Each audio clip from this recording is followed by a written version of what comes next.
भगवद्गीतेपासून रामरक्षेपासून भीमरूपीपासून अनेक गोष्टी, भगवान गौतम बुद्धाचं एक चित्र हे आहे, स्तोत्र आहे, तेही आहे. या सगळ्याबद्दल मोठ्या प्रमाणात लोक रोज सकाळी उठून त्या कार्यक्रमाचं आयोजन यशस्वीपणे झालं. आणि त्यामध्ये एक उत्तम गोष्ट झाली की मनाचे श्लोक जे आहेत हेच आपल्याला जीवनाचा संदेश देणारी आहेत. तर 30,000 विद्यार्थ्यांनी मनाचे श्लोक आणि वंदे मातरम एकाच वेळी म्हटलं आणि गिनीज बुक ऑफ वर्ल्ड रेकॉर्डमध्ये आपल्या नागपूरच्या मुलांनी विक्रम नोंदवला. खासदार सांस्कृतिक महोत्सवाने समितीने ते आयोजित केलं होतं.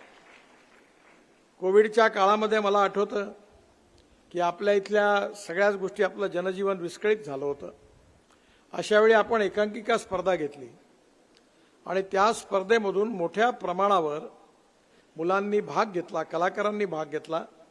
थोडा आर्थिक आधारात त्यांना मदत पण झाली आणि त्यामुळे स्वाभाविकपणे एक उत्साह, एक पॉझिटिव्हिटी, आत्मविश्वास तयार झाला. आपण शारदोत्सवाच्या कार्यक्रमामध्ये असं ठरवलं की आपल्या ज्या कला आहेत ही आपली ताकद आहे, आपली स्ट्रेंथ आहे. आणि म्हणून आपल्या इथे ढोटे नावाची आपली एक महिला आहे, उत्तम, तिने याच्यामध्ये विशेषतः मेहंदी काढण्यामध्ये मोठा विक्रम केलेला आहे. आणि म्हणून त्यांना प्रोत्साहन देण्याकरता आपण असं ठरवलं की आपण जवळपास या सगळ्या मुलींनाही पण रोजगार मिळाला पाहिजे आणि आपल्या इथे आपल्या कलेबद्दल लोकांच्या मनात प्रेम निर्माण झालं पाहिजे. तेव्हा सांस्कृतिक महोत्सवाच्या वतीने जवळपास 450-500 मुलींना त्यांना मेहंदी काढण्याकरता प्रत्येक मेहंदीमागे 100 रुपये आम्ही दिले. जवळपास 49,740 महिलांना मेहंदी काढण्याचा कार्यक्रम झाला आणि त्यातून या सगळ्या गरीब मुली ज्या होत्या, झोपडपट्टीत राहणाऱ्या 450-500 मुलींना 100 रुपयाप्रमाणे रोज त्या मेहंदी काढायचा रोजगार मिळाला आणि 49,000 पेक्षा जास्त महिलांनी हातावर मेहंदी काढून घेतली आणि आपल्या संस्कृतीचं उत्तम प्रदर्शन झालं. एकीकडे जसे चांगले कार्यक्रम आहेत तशी समाजाला बिघडणारी वाईट कार्यक्रम पण आहेत.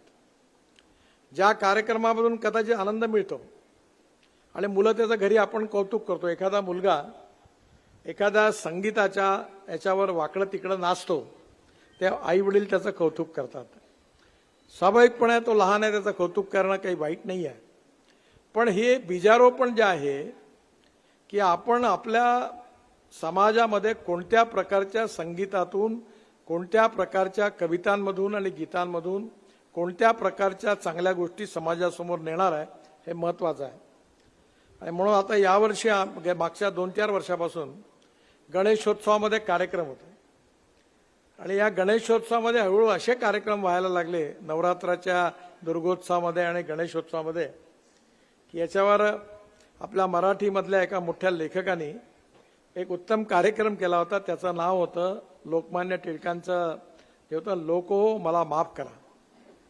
आणि या कार्यक्रमामध्ये कसं लोकमान्य टिळकांनी कोणत्या उद्देशांनी गणेशोत्सवाची स्थापना केली आणि त्याची कशी वाईट स्थिती आहे याचं उत्तम वर्णन होतं. आणि म्हणून आम्ही यावर्षी ठरवलं की आपण याच्या मागे चांगला उद्देश आहे, मनोरंजनही झालं पाहिजे, सांस्कृतिक कला ज्या आहेत त्यांनाही प्रोत्साहन मिळालं पाहिजे आणि कलाकारांनाही प्रोत्साहन मिळालं पाहिजे. आणि म्हणून यावर्षी आम्ही पण एक गणेशोत्सव मंडळाला अशी ऑफर दिली की कार्यक्रमाचे जे स्पॉन्सरशिप आहे ती आम्ही करू, तुम्हाला कार्यक्रमाचा खर्च जो आहे तो आम्ही करू, बाकी व्यवस्था तुम्ही करा. आणि आत्ताच मला अविनाश सांगत होता, बस 350 कार्यक्रम आता दिले आहेत आणि ते नागपुरातल्या निरनिराळ्या गणेशोत्सव मंडळामध्ये होणार आहेत. आणि या सगळ्यांमुळे एक उत्तम संगीतातली रुची, अभिरुची जी आहे ती चांगली दुरुस्त होऊन उत्तम कार्यक्रमाचा आनंद जनतेला मिळणार आहे. अशा अनेक गोष्टी आहे की ज्या छोट्या छोट्या गोष्टी करण्यातून